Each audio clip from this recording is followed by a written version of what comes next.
अस्सलाम वालेकुम। आज हम पढ़ेंगे टॉपिक गुलन बैरे सिंड्रोम, जिसे हम जीबीएस कहते हैं। जीबीएस जो है ये भी आपका 3 स्टार टॉपिक है और आपके जो है यूक्यूज में मोस्टली आता होता है।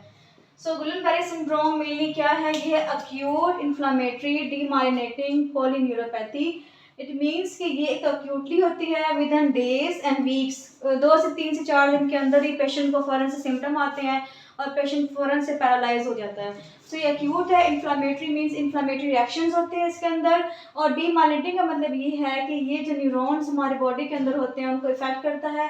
मेनली एक्सोनल फाइबर्स को इफेक्ट कर सकता है।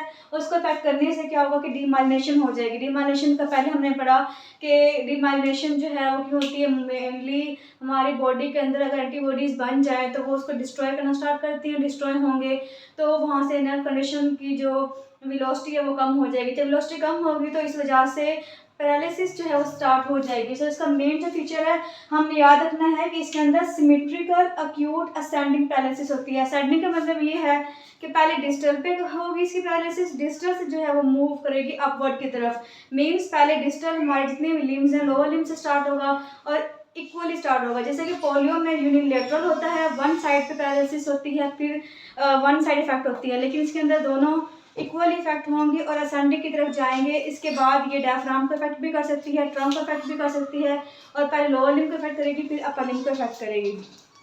सो इसका जो मेन फीचर है वो ये है। अगर हम बात करें इसका जो एमसीक्यूज आता है वो ये है कि इसकी कॉज क्या हो सकती है। इसकी जो मेन कॉज है वो है इन्फेक्शन। इन्फेक्शन में जो मेन कॉज है वो है कंपाइलोबैक्टर जिजेनाई। इसके अलावा वायरल इन्फेक्शन भी हो सकता है, लेकिन इसके अलावा इन्फ्लुएंजा वैक्सीनेशन की वजह से भी हो सकता है, जो कि बहुत कम चांसेस हैं, बट ये भी एक कॉज है।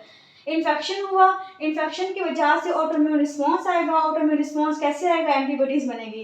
एंटीबॉडीज़ जो बनेगी वो किसके खिलाफ काम करेंगी? वो डीमाइलिनेशन करवाएंगी सारी के सारी नर्व्स की। सो डीमाइलिनेशन होगी तो डीमाइलिनेशन की वजह से क्या होगा कि हमारे पास जो है वो पैरालिसिस स्टार्ट हो जाएगी। इसमें एक्सोनल के मोटर के जो हैं वो भी डिस्टर्ब हो सकते हैं। इसके अलावा एक्सोनल के सेंसरी हैं वो भी इफेक्ट हो सकते हैं।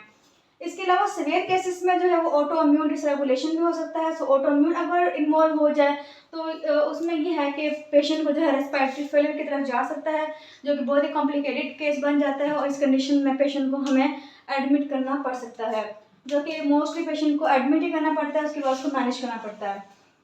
सो हम देखते हैं इसकी एक टाइप है जिसमें स्पेसिफिक एंटीबॉडीज़ बनते हैं, जिसे कहते हैं एंटी गैंग्लियोसाइड एंटीबॉडीज़, जो कि एंटी GQ1 बीटा के 1B के जो हैं वो बनते होते हैं एंटीबॉडीज़। इसके खिलाफ जो एंटीबॉडीज़ बनती हैं उसमें स्पेशल फीचर्स आती हैं और इसका स्पेशल नेम है जो कहते हैं Miller Fisher syndrome. Miller Fisher syndrome जो है इसमें 3 चीज़ें होती हैं, 3 इसके मेन क्लिनिकल फीचर्स हैं। उसमें होता है, आपने याद रखना है कि AAO। सो ए से है अटेक्सिया, फिर है एरिफ्लेक्सिया और ओ से है थर्मोप्लेजिया। और थर्मोप्लेजिया इंटरनल भी होगा एक्सटर्नल भी होगा। सो पूरी आई जो है इन्वॉल्व होगी इसके अंदर। रिफ्लेक्सेस एब्सेंट होंगी और इसके अलावा अटेक्सिया होगा। अगर पेशेंट को ये फीचर्स आ रही हैं तो हम ये डायग्नोस कर सकते हैं कि इसकी जो कॉज है वो है एंटी गैंग्लियोसाइड्स के अगेंस्ट जो है वो एंटीबॉडीज बन रही हुई हैं। अब हम देखते हैं क्लिनिकल फीचर्स जो कि इसकी बहुत इंपॉर्टेंट है और आपका सिनेरियो आता है बहुत ईजिली आप इसको पिक कर लेते हैं। इसमें आपको बताया जाएगा आपको कि एक पेशेंट आया है, उसको सडन जो है वो सिमेट्रिकल एक्यूट असेंडिंग पैरालिसिस हो गई है। पहले लोअर लिम्ब इन्वॉल्व होते हैं, फिर अपर लिम्ब इन्वॉल्व होते हैं। लेकिन ये फीचर्स आने से पहले जैसे ही इन्फेक्शन हुआ, इन्फेक्शन के बाद पेशेंट को पैरास्थीसिया फील होगा और साथ साथ उसको जो है लिम्ब में पेन फील होगी। पेन के बाद वो बिल्कुल चाबी में जो है बैठ जाएगा पेशेंट। इसके अलावा अगर हम मज़ीद इसको कॉम्प्लिकेट करें तो फिर इसके अलावा फेशियल पाल्सी हो सकती है, बर्बर पाल्सी हो सकती है। बर्बर पाल्सी कब होती है? जब हमारे जो ब्रेन है उसकी जो बल्बर रीजन है वो इन्वॉल्व हो जाएगा, उससे तो स्वेलिंग डिफिकल्टी हो जाएगी, डिसआर्थरिया हो जाएगा। सो अगर आपके पेशेंट आया आपके पास, उसको स्पीच और डिस्फेजिया है, साथ साथ उसको असेंडिंग पैरालिसिस है, तो आप ये डायग्नोस कर सकते हैं कि इसका बल्बर जो पाल्सी है वो इन्वॉल्व हो गई है और ये GBS है।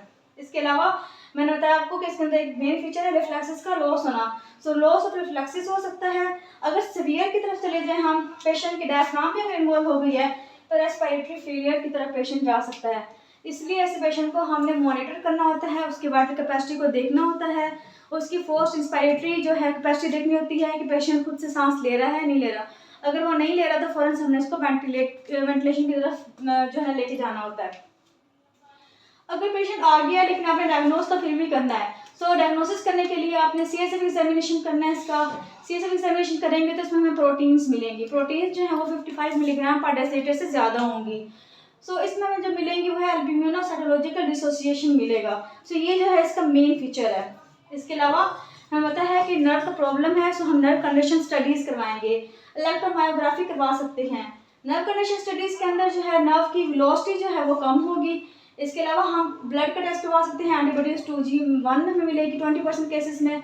और इसके अलावा MRI करवाएंगे ताकि हम बाकी जो हैं जितने भी कॉज हैं उसको भी हम एक्सक्लूड कर दें। सो ये जो है इसकी इन्वेस्टिगेशन है।